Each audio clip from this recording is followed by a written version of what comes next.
Es evidente que se necesitan hacer grandes cambios, como dijo Ríos, en el sistema educativo del país, y Peña propuso cambiar los artículos 3 y 73 de la Constitución mexicana. Ahora, lo primero que nos tenemos que preguntar todos es si Peña es realmente la gente indicada para proponernos cambios en la educación del país. Yo estoy de acuerdo con ustedes. Y luego, es chistoso porque si revisamos la reforma de Peña, vamos a ver que esta reforma propone, entre muchas cosas, fortalecer la formación continua de los maestros y prohibir en las escuelas los alimentos chatarra. Hasta eso dicen. Ahora, la pregunta es de fondo es, ¿te cae que para eso necesitas modificar la Constitución? Pues no, para eso no necesitas modificar la Constitución, emites decretos que te establezcan que tienes que hacer evaluaciones constantes y prohíbes la comida chatarra y se acabó. El tema de fondo es, ¿para qué quieren cambiar la Constitución?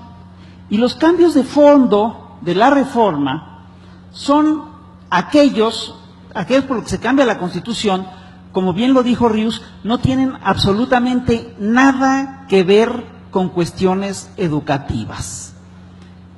Tienen que ver básicamente con el control político y con una visión neoliberal de adelgazamiento del Estado. Vamos por partes. La reforma primero propone crear un servicio profesional docente que implica concursos para el ingreso y la promoción de los maestros. Esto básicamente le sirve al Estado para afianzar el control sobre el gremio, pero eso no implica que el año, es decir, esto por supuesto que implica la posibilidad de que corran a un chorro de maestros, cosa que ya está ocurriendo.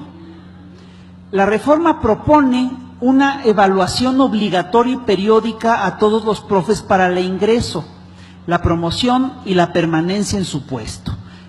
Una evaluación de este tipo es complicada porque de entrada México es un país muy grande y muy diverso y no puedes evaluar igual, de la misma manera, a un maestro del Distrito Federal que a un maestro de los Altos de Chiapas. Es decir, las evaluaciones tienen que ser distintas.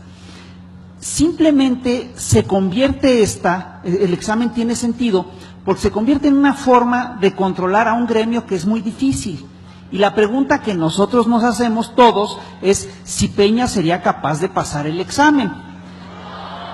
Yo estoy de acuerdo con ustedes. Yo recuerdo una maestra que presentó un cartel que era muy bueno, que decía, bueno, mira Peña, hacemos el examen tú y yo.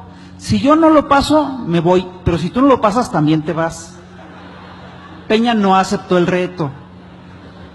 La reforma propone crear un Instituto Nacional para la Evaluación a la Educación que sería totalmente autónomo. Ahora, hay un truco en esto, porque ese instituto autónomo, resulta que el presidente es el que nombra a los miembros de la Junta de Gobierno. Pues si el presidente nombra a los miembros de la Junta de Gobierno, ¿de dónde chingados sacan que es autónomo? No le podemos pedir a Peña que haga un esfuerzo de lógica y que nos presente una cosa coherente. No se lo podemos pedir, pero ahí empieza el problema. Y luego, la reforma propone fortalecer la autonomía de gestión de las escuelas públicas, lo dice así. Y la idea es que alumnos, maestros y padres de familia participen en las mejoras a la infraestructura del plantel, en la compra de materiales educativos y demás. Esto ya está ocurriendo y básicamente lo que hace es que le pasa a los estudiantes y a sus familias el costo de la educación que debería de dar el Estado. Para estas cosas es que elevan este asunto a rango constitucional. Como verán ustedes, y como bien dijo Ríos, no hay un solo punto en la reforma educativa que realmente pretenda mejorar la educación. Con este proyecto de elevar la autonomía de gestión a rango constitucional, el Estado lo que hace es que se empieza a desprender de la obligación de dar una educación gratuita para todos. Y ese es el problema de fondo. Ahora, esta reforma que la aprobaron en 2012, tiene una cosa que es fantástica, tiene un punto que es muy bueno, que es muy importante y que poca gente ha recalcado, pero que a mí me parece fundamental. Es una reforma que se plantea que en cuanto sea aprobada la reforma, entonces sí van a hacer un censo de escuelas, maestros y alumnos para saber qué tan grave es la situación educativa del país. Y la pregunta es la siguiente, ¿no sería necesario hacer este censo y esta evaluación antes de hacer la reforma? Es como si ustedes fueran con un pinche doctor y el doctor les dice, joven, lo tenemos que operar. Y en cuanto salga de la operación, le hacemos análisis para ver cómo estaba.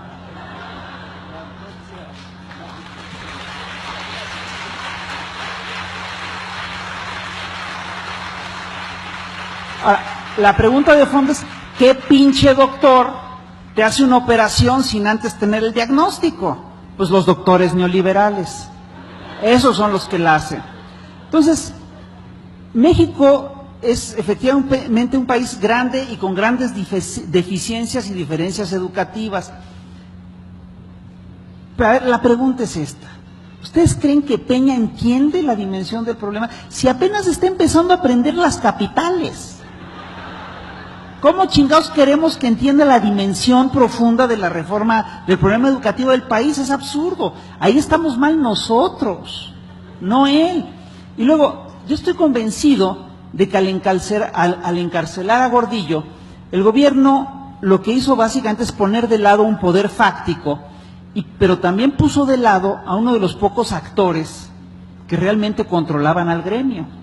Pero además, echó a andar esta reforma de manera arbitraria y autoritaria.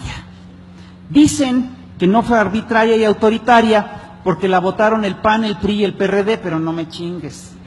Nunca consultaron a los maestros, que además lo que hacen estos señores no nos representa.